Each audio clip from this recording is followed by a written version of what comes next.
To understand the project, you really have to know about where it's come from. It comes from a personality, a person behind this project who's really a kind of patron. He's a very, very unusual person called Peter Milliken. He comes from Newcastle.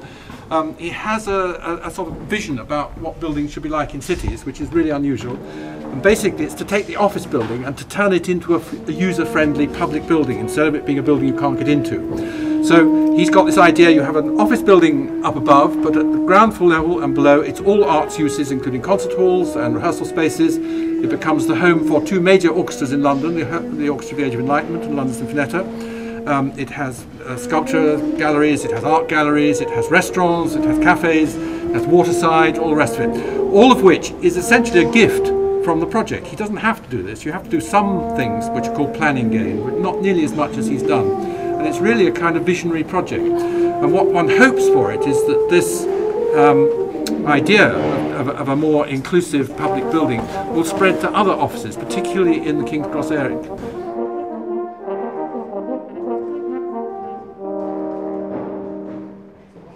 Of course, is that it's a large volume space within a building, so it's had certain structural aspects which have been interesting to build. The finishes themselves are quite special. They're all from a single tree, an oak tree, European oak. The tree was actually named in the forest as Contessa. It was at least 500 years old, and it was converted into veneer, which we see as the facing material in all the panels.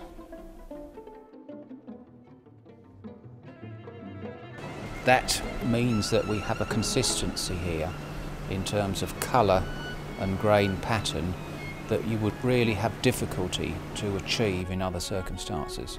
When you look in detail of the panels, they do look as if they belong together, and hopefully that will impart a feeling in the room that there's a tremendous sense of harmony and unity here.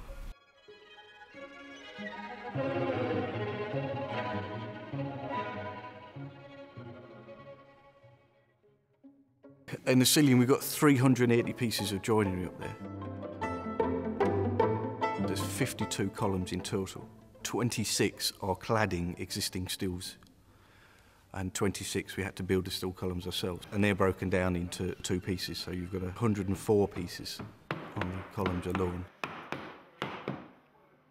When we went to the factory, we were waiting to agree a grain direction on the panellings. At the time we went there, we knew all the beam casings and columns were going to be of the crown. We were looking to see where we could maximise the use of the remaining veneer for the rest of the project. The big challenge of looking at the design in the early concept was, unlike a conventional panelling type fit out, we had to build the ceiling first. Our setting out here had to be absolutely spot on. We had no tolerance. The design doesn't allow for a tolerance in it. Nobody used a tape measure at all and built it all to a rod, because we were very confident of getting our lines up there, which we'd rechecked, and once we were happy with that, well, then we actually threw away the tape measures and rodded everything. So all the guys were around with a rod rather than a tape measure.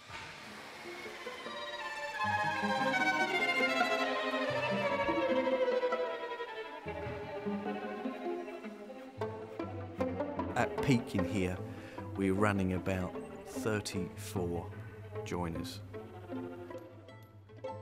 From corner to corner, and overall we'd say in the project we're plus or minus 1.5 mil. It's an awesome project, and I hope, as everybody does, it gets used to its full capacity. One of the important ideas in the project was to take the fact that it's a building within a building. This whole structure sits on rubber pads, and that isolates it from anything going on around. And in a way, that's a kind of inspiration to express it as a building in its own right. So you have columns which are structural, but they're paired to columns behind that you can't see. So there are double columns, and there's a gap. And we know that to adjust the acoustics of a hall is always a tremendous problem. And it nearly always means lots of curtains or things changing sides or things like that. And what I don't like about that is that it changes the appearance of the hall, the aesthetic of the hall. So in separating the structure, the curtains could go between column and outer wall. so that when the curtain is drawn, it doesn't change the architectural regularity of the interior. And then you can light the back wall with the illusion that you're creating an infinite space behind the column. A thing which I think is quite important with a hall that you know is underground, and you come into a hall that appears to have an infinite space. And I think that that's an important double take, so that you don't feel in this hall that you're buried. You actually feel as if you're released into a larger space.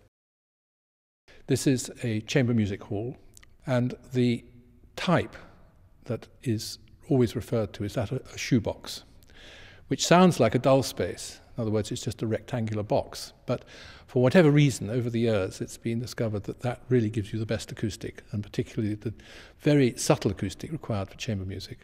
And that box should have a certain scale, a certain size, and that size relates to the number of people in the audience multiplied by a volume, roughly 10 cubic meters per person.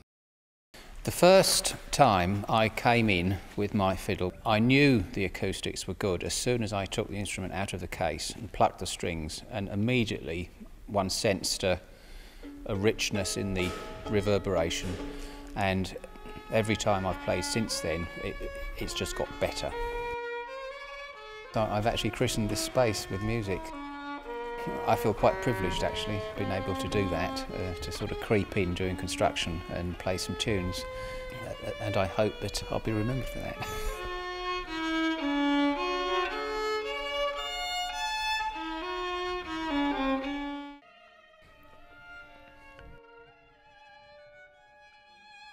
I have complicated feelings about sensory response to concert halls.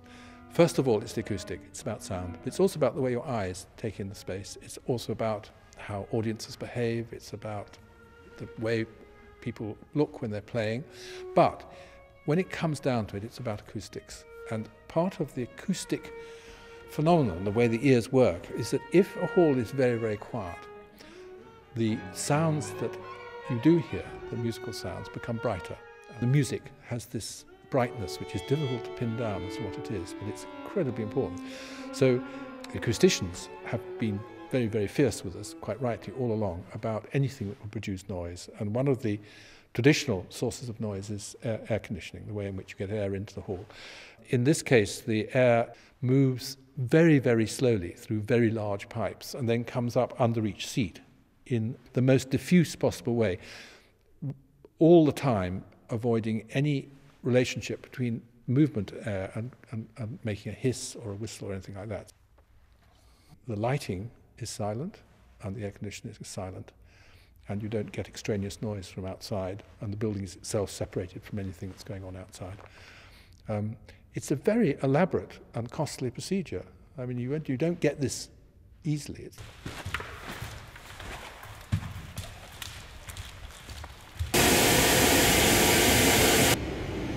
This evening we're doing some tests on the sound insulation of the recital hall. We're doing this in order that when the building is fully occupied, you can have people out in the foyer or in other parts of the building, whatever activities they're doing. And we want to know that you won't hear that when you're in the hall itself, when you're doing a rehearsal or when you're listening to music in the evening. 36 at 125.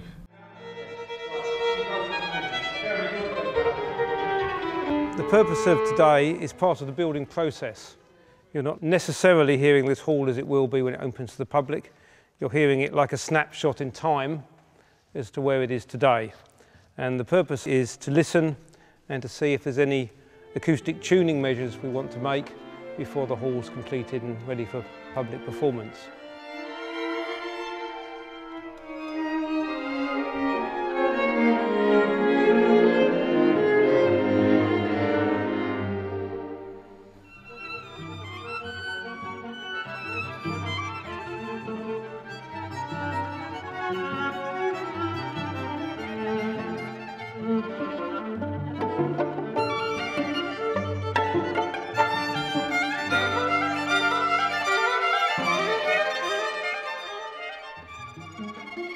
A fantastic comment made by a very eminent cellist who says when the acoustic's really bad, it's like a golf ball hitting a sheep.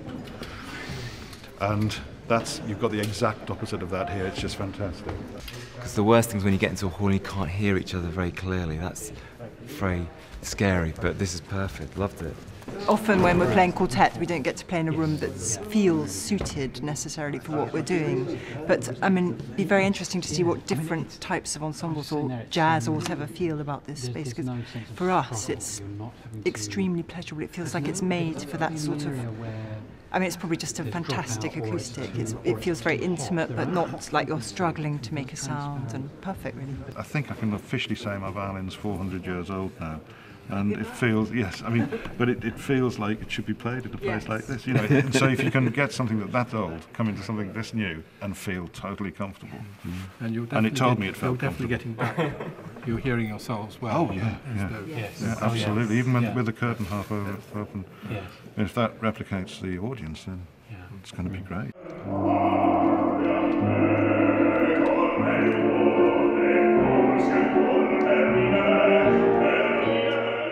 It's a very generous acoustic. It supports the singer.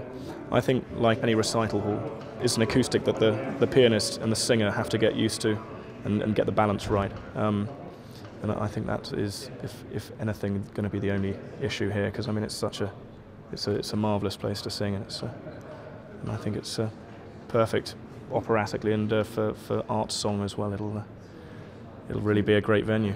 The point that I picked up was the pianist saying that when he started accompanying the first singer, he nearly stopped because the sound was all around him, and he was this completely unexpected generosity of the sound being everywhere.